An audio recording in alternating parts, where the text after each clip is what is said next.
Hello guys, magandang tanghali. Magluluto tayo ngayon ng magluba chicken, okay? Ayan, ito po yung mga ingredients ng magluba chicken.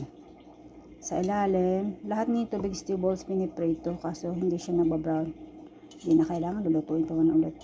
Ito, bombay, okay, kamatis, and then carrots. Ito yung tawag niyan na gulay na yan. Parang hindi patula. Sa atin parang patula nga yan eh. Dito tawag nila kusa. Okay. Then ito potato. Lahat ng vegetables, potato, kusa, talong, eggplant. Nakaprito guys. Nakaprito siya guys. Pero yung prito niya, hindi totally naka-brown. At least nakababad lang sa mantika. Okay na yun. Din maya, ilalagay natin dito yung rice. Ayan. At saka ito, si kalbasa. At saka ayan. Yan.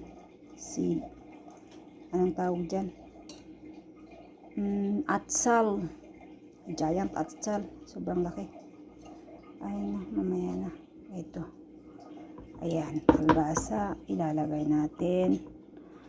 Pagkatapos nito, ito naman si chicken, ilalagay natin dyan sa itaas si chicken, and then rice.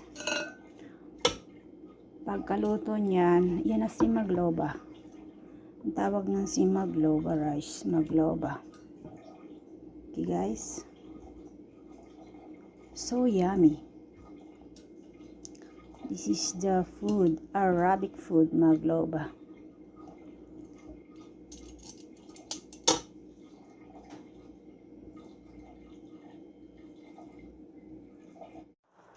Ayan si chicken, nakalagay na sa ibabaw ng mga vegetables.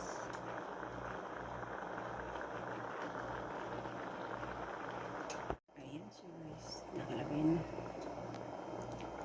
lahat ng vegetables, chicken na nasa baba. Soba na sila guys. Ayan.